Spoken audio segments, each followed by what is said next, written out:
नमस्कार, मैं हूं अखिलेश पांडे और आप देख रहे हैं सी न्यूज़ भारत। वक्त हो चुका है न्यूज़ बुलेटिन का। खबरों के इस बुलेटिन में हम विभिन्न राज्यों से जुड़े हुए विभिन्न जिलों की खबरों से आपको रूबरू करवाएंगे। तो चलिए शुरू करते हैं खबरों का सिलसिला। सबसे पहले बात करेंगे बदायूं की, जहां से हमारे संवाददाता प्रताप सिंह ने रिपोर्ट भेजी है। बिसौली सामुदायिक स्वास्थ्य केंद्र में बीसीपीएम मनीषा रस्तोगी की मनमानी के खिलाफ आशाओं का हाई वोल्टेज ड्रामा देखने को मिला। आशाओं का आरोप है कि 2000 रुपए लेकर भी मेहनत की कमाई नहीं दी गई है, जिसके बाद आशाओं ने चिकित्सा अधीक्षक बिसौली को लिखित शिकायती पत्र दिया है। बता दें कि लगभग 3 दर्जन से अधिक आशाओं ने मनीषा रस्तोगी के खिलाफ नारेबाजी की। आशाओं ने इस दौरान क्या कुछ कहा, आइए आपको सुनाते हैं। खजरिया से आई हूँ। यहाँ क्यों आई हूँ? सामुदायिक स्वास्थ्य केंद्र पर मैं सामुदायिक स्वास्थ्य इसलिए आई हूँ, MOIC सर के लिए एप्लीकेशन जारी कराने के लिए। मनीषा रस्तोगी के खिलाफ कोई कार्रवाई नहीं की जा रही। बार बार लेटर जारी कराने के बावजूद भी कोई कार्रवाई नहीं की जा रही है। आखिर क्यों मनीषा रस्तोगी के खिलाफ क्यों? इसका तो सर पता नहीं, पर कई बार लेटर जारी करा चुके हैं। बार बार पैसे मांगती हैं। हम जब जाते हैं तभी भी पैसे मांगती हैं। एक बार गए हम तो बोली 1400 रुपए डाले हैं, 700 रुपए दो। ये मनीषा रस्तोगी कौन है? BCPM है यहाँ बिसौली सामुदायिक स्वास्थ्य केंद्र पर BCPM है। तो ये आपसे पैसे की डिमांड करती है? हमसे न करें पैसे, आप पैसे दोगे तो डालेंगे, नहीं दोगे तो नहीं डालेंगे। अरे एकत्रित हुए हो तो किस लिए एकत्रित हुए आप आज? हम मतलब बार बार पैसे मांगती हैं और इनके लिए हटाया जाए यहाँ से इनके लिए हटाया। डिलीवरी का कोई पैसा नहीं, डिलीवरी का 1 साल हो गई, कोई पैसा नहीं मिला है। अच्छा, डिलीवरी का कोई पैसा नहीं? उसमें आगे पैसे मांगे गए थे। तो आपको ये नाजायज परेशान करती है, सताती है, पैसे की डिमांड करती है? पैसा हमारा है, अब फायदा वे उठा रही है। क्यों उठा रही है? कौन सी बात उठा रही है? फायदा पैसा हमारा है, हम काम कर रहे हैं। तो आपने कहीं इसकी लिखित सूचना दी है? शिकायत की है किसी से? SDM से की और किसी की नहीं। बदायूं CMO साहब के पास गई थी, क्या कहा था उन्होंने रिसीव नहीं किया। अगली खबर छत्तीसगढ़ से हमारे संवाददाता दीनदयाल साहू ने भेजी है, जहां कांकेर विधानसभा क्षेत्र के विधायक शिशुपाल शौरी ने अपने विधानसभा में हमर विधायक हमर गांव कार्यक्रम में शामिल होकर गांव वालों को दुधावा में आयोजन के दौरान 35 आवेदनों का निराकरण करने का आश्वासन दिया और इसके साथ ही गांव वालों की मुख्य मांग दुधावा बस स्टैंड में गार्डन एवं दुधावा में पानी की व्यवस्था और बजरंगबली मंदिर में वाद्य यंत्र की मांग रही। इस दौरान प्रतिनिधि सुखलाल शौरी, लालचंद जैन, शिव नारायण, कुलदीप, नंदलाल समेत कई लोग उपस्थित रहे। अगली खबर मोतिहारी से हमारे संवाददाता नवींदु ने भेजी है। पताही प्रखंड के सिघेश्वर सेमिनारी उच्च विद्यालय के खेल मैदान में बिहार सरकार के पूर्व मंत्री स्वर्गीय राजेंद्र प्रताप सिंह के स्मृति में सारथी ट्रस्ट द्वारा आयोजित सारथी कप क्रिकेट टूर्नामेंट का फाइनल मैच सोमवार को पताही टीम और चिरैया टीम के बीच खेला गया। मैच में चिरैया की टीम ने पताही टीम को हराकर मैच सारथी कप को जीत लिया। फाइनल मैच में मुख्य अतिथि जिले के DM शीर्षद कपिल अशोक, SP कांतेश कुमार मिश्र, पकड़ी दयाल SDO कुमार रविंद्र, DSP सुनील कुमार रहे। सभी अतिथियों को सारथी ट्रस्ट के प्रकाश सिंह ने बुके देकर सम्मानित किया। फाइनल मैच में मधुबन इंस्पेक्टर अशोक कुमार पांडे, BDO आदित्य प्रकाश, CO सौरभ कुमार समेत कई दर्शक उपस्थित रहे। अगली खबर रायबरेली से हमारे संवाददाता इंद्रेश ने भेजी है। रायबरेली की तेज तर्रार पुलिस अधीक्षक आलोक प्रियदर्शी के दिशा निर्देश में रायबरेली बछरावा पुलिस द्वारा एक और ब्लाइंड मर्डर केस का खुलासा किया गया। 25 मार्च को बछरावा थाना क्षेत्र के अंतर्गत सेहंगो बड़ी नहरिया के पास तेंदुआ जंगल के नाले में एक युवक की हत्या कर शव को जंगल में फेंक दिया गया था। स्थानीय ग्रामीणों की सूचना पर बछरावा थाना प्रभारी नारायण कुशवाहा अपने दलबल के साथ घटनास्थल पर पहुंचे। शव को कब्जे में लेकर उच्च अधिकारियों को घटना के बारे में अवगत कराया गया, जिसके बाद उच्च अधिकारियों द्वारा टीम गठित कर सर्विलांस की मदद से घटना में प्रयुक्त आला कत्ल के साथ 3 अभियुक्तों को धर दबोचा गया। शामिल 5 लोगों में से 2 अभी भी फरार बताए जा रहे हैं। घटना में अभियुक्तों सजीवन, शैलेंद्र कुमार, कौशल कुमार को गिरफ्तार कर विधिक कार्रवाई करते हुए न्यायिक हिरासत में जेल भेज दिया गया। जनाब राम खेलावन आकर के थाने पे एक तहरीर दिए कि उनका बड़ा भाई भारत जो 22 तारीख को शाम 8 बजे से राम सजीवन के साथ गया था, अभी घर नहीं पहुंचा है। पुलिस ने इस सूचना पर समुचित धाराओं पर अभियोग पंजीकृत कर भारत लाल की बरामदगी के लिए एक टीम का गठन किया। उस टीम का नेतृत्व हमारे सीओ महाराजगंज ने किया था और इंस्पेक्टर बछरावा उसमें इनका सहयोग कर रहे थे। हमारी सर्विलांस की टीम लगी और स्वाट की भी टीम लगी और स्थानीय पुलिस भी लगी। उसमें कुल मिलाकर के जो घटना वर्कआउट हुई है उसमें ये आया है कि भारत लाल ने 2004 में एक मर्डर किया था जागेश्वर उर्फ मटरू का, जो राम सजीवन का भाई था। राम सजीवन ने उसी का बदला लिया और उसमें इसका सहयोग कौशल ने दिया था। कौशल चूँकि एक हफ्ते पहले कौशल की लड़ाई भारत से हुई थी तो इस घटना में वो भी शामिल था। तो सभी ने प्लान करके इसको ले जा करके सहंगों के जंगल, जो तेंदुआ का जंगल बोला जाता था, वहाँ रात को शराब पिलाया और 5 लोग इसमें थे। उन्होंने इसका मर्डर किया और सबको छिपाने के लिए बगल नाले में छिपा दिया। हम लोगों ने 3 लोगों को अरेस्ट कर लिया है, शैलेंद्र, राम सजीवन और कौशल को। 2 लोग वांछित हैं जो राम सजीवन के रिश्तेदार हैं, दुर्गेश और प्रेम।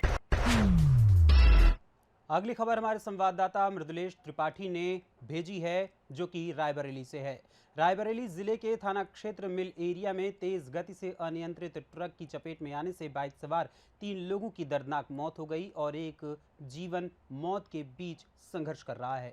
यह भीषण सड़क हादसा सोमवार की देर रात सुल्तानपुर हाईवे का है, जहां देर रात तेज रफ्तार ट्रक ने बाइक सवारों को टक्कर मार दी, जिसमें 3 लोगों की दर्दनाक मौत हो गई। वहीं एक की हालत गंभीर बताई जा रही है। मौके से ट्रक चालक ट्रक लेकर फरार हो गया। फिलहाल पुलिस ने तीनों शवों को अपने कब्जे में लेकर पोस्टमार्टम के लिए भेज दिया है और सुल्तानपुर हाईवे पर लगे सीसीटीवी फुटेज को टटोलने में जुट गई है। डॉक्टर साहब क्या परिचय है? Doctor Atul Pandey, EMO district hospital Raebareli. Doctor साहब एक्सीडेंट का मामला है, क्या है मामला? हाँ, 4 लोग एक्सीडेंट के आए हैं, जिसमें 3 लोग मृत अवस्था में आए थे और एक बच्चा है वो जीवित है, उसकी भी हालत गंभीर है। जो मृत हैं उनका नाम है चंद्रभान 30 साल, हिमांशी 15 साल और नैन्सी 18 साल, और जो बच्चा है आर्यन 8 साल, जिसकी हालत गंभीर है, एडमिट है आज। डॉक्टर साहब क्या परिचय है? Doctor Atul Pandey, EMO district hospital Raebareli. Doctor साहब एक्सीडेंट का मामला है, क्या है मामला? हाँ, 4 लोग एक्सीडेंट के आए हैं, जिसमें 3 लोग मृत अवस्था में आए थे और एक बच्चा है वो जीवित है, उसकी भी हालत गंभीर है। जो मृत हैं उनका नाम है चंद्रभान 30 साल, हिमांशी 15 साल और नैन्सी 18 साल, और जो बच्चा है आर्यन 8 साल, जिसकी हालत गंभीर है, एडमिट है आज। अगली खबर हमारे संवाददाता विष्णु बघेल ने आगरा से भेजी है। उत्तर प्रदेश सरकार की जन कल्याणकारी योजना के अंतर्गत ब्लॉक खंदौली और एतमादपुर का संयुक्त रूप से मुख्यमंत्री सामूहिक विवाह सम्मेलन ब्लॉक खंदौली परिसर में आयोजित किया गया, जिसका शुभारंभ ब्लॉक प्रमुख खंदौली आशीष शर्मा द्वारा फीता काटकर किया गया। सम्मेलन में ब्लॉक खंदौली के 13 जोड़े व ब्लॉक एतमादपुर के 12 जोड़े, कुल 25 जोड़ों का विवाह संपन्न कराया गया। सरकार की ओर से वधू के बैंक खाते में 35,000 रुपये भेजे गए और 10,000 रुपये का सामान दिया गया। वहीं 6,000 प्रति जोड़े का विवाह की व्यवस्था में खर्च किया गया। इस तरह प्रति जोड़ा 51,000 रुपये का खर्च किया गया। इस दौरान ब्लॉक प्रमुख ने मुख्यमंत्री का आभार व्यक्त किया, साथ ही सभी नवविवाहित जोड़ों को आशीर्वाद दिया। इस अवसर पर क्षेत्रीय मंत्री पिछड़ा मोर्चा भाजपा चंद्रभान प्रजापति, अनिरुद्ध चौहान, खंड विकास अधिकारी, एडीओ आईएसबी ऋषि कुमार समेत कई गणमान्य सदस्य उपस्थित रहे। आज यहाँ पे दोनों विकास खंडों का संयुक्त कार्यक्रम आयोजित किया जा रहा है। तहसील स्तरीय कार्यक्रम है। माननीय प्रमुख जी की गरिमा में उपस्थिति में इस कार्यक्रम का आयोजन किया जा रहा है, जिसमें विकासखंड खंदौली से 13 और विकासखंड एतमादपुर से 7 जोड़े प्रतिभाग कर रहे हैं। इस प्रकार कुल 20 जोड़े हैं। सभी हिंदू जोड़े ही इसमें प्रतिभाग कर रहे हैं और सभी प्रत्येक प्रतिभागी के ऊपर 51,000 रुपये उत्तर प्रदेश सरकार के द्वारा खर्च किए जा रहे हैं, जिसमें 35,000 रुपये लड़की के खाते में, 10,000 रुपये का सामान उन्हें दिया जा रहा है, 6,000 रुपये से इस व्यवस्था पे खर्च किए जा रहे हैं। इसके अतिरिक्त भी माननीय प्रमुख जी की ओर से और विकासखंड परिवार की ओर से भी जो जोड़े हमारे भाग ले रहे हैं उन्हें भी अतिरिक्त पुरस्कार वगैरह दिया जा रहा है और आप सभी लोगों के सहयोग से कार्यक्रम सफलतापूर्वक।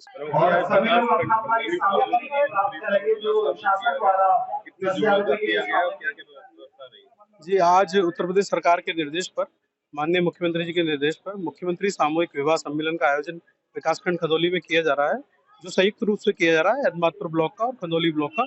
हम लोग यहाँ पर इकट्ठा विवाह आयोजन करा रहे हैं, जिसमें लगभग 20 जोड़ों का पंजीकरण किया गया है। 13 जो पंजीकरण हुए हैं वो खंदौली ब्लॉक से हुए हैं और 7 पंजीकरण एतमादपुर ब्लॉक के हैं। तो इसके तहत 35,000 रुपये की धनराशि बालिका के खाते मतलब लड़की के खाते में जाएंगे। बाकी 10,000 रुपये का सामान है और 6,000 रुपये का आयोजन के ऊपर खर्च किया जाएगा। तो इस तरह से टोटल जो मूल्य होगा वो 51,000 रुपये की धनराशि खर्च की जा रही है।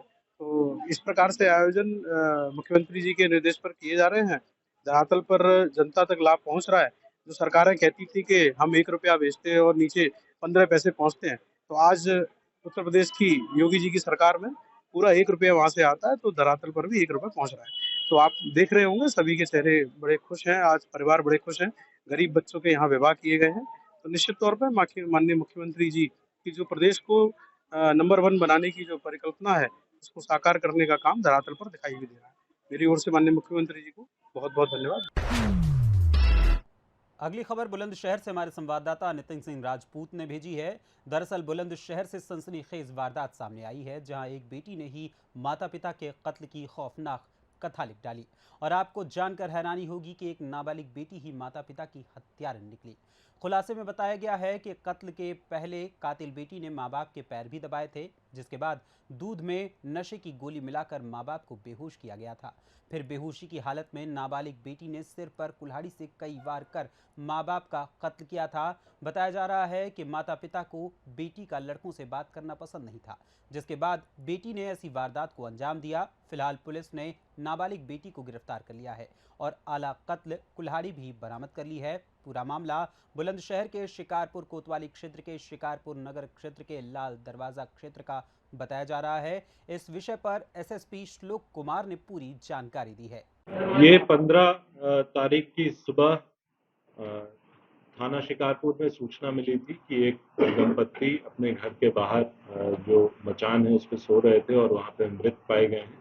इस संबंध में घटना के अनावरण के लिए सीओ शिकारपुर के नेतृत्व में एक टीम गठित की गई थी, जिसके क्रम में आज इनकी टीम द्वारा इस घटना का सफल अनावरण किया गया है। इसमें ये बात प्रकाश में आई है कि जो दंपत्ति थे उनकी जो सबसे बड़ी लड़की थी, जिसकी उम्र लगभग 15-16 वर्ष के करीब है, उसके द्वारा ही इन दोनों की हत्या कर दी गई।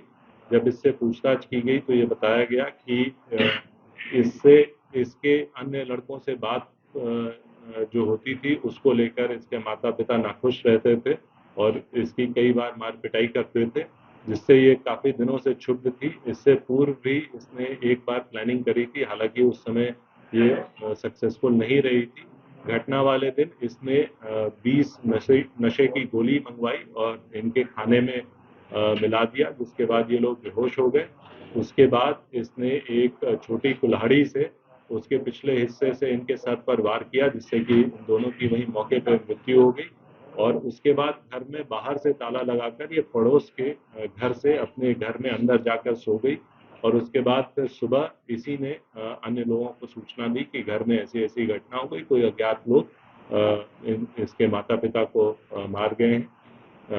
घटना के बाद इसने जो वेपन था उसे पास में ही एक घूस के ढेर में छुपा दिया था, जिसको जहां से कि इसकी निशानदेही पर ये वेपन बरामद कर लिया गया है। पूछताछ के आधार पर, अन्य साक्ष्य के आधार पर इस बाल अपचारी को जुवेनाइल जस्टिस बोर्ड के समक्ष प्रस्तुत किया जा रहा है तथा अग्रिम विधिक कार्रवाई सुनिश्चित की जा रही है। नशे की गोली बेचने वाला जो लड़का इसमें नशे की गोली सप्लाई किया था उसे भी हिरासत में ले लिया गया है। उसके पास से कुछ अन्य नशे की गोलियां भी बरामद हुई है, जिसके आधार पर एनडीपीएस एक्ट के सुसंगत धाराओं में मुकदमा पंजीकृत करते हुए उसे भी न्यायिक अभिरक्षा में भेजा जा रहा है।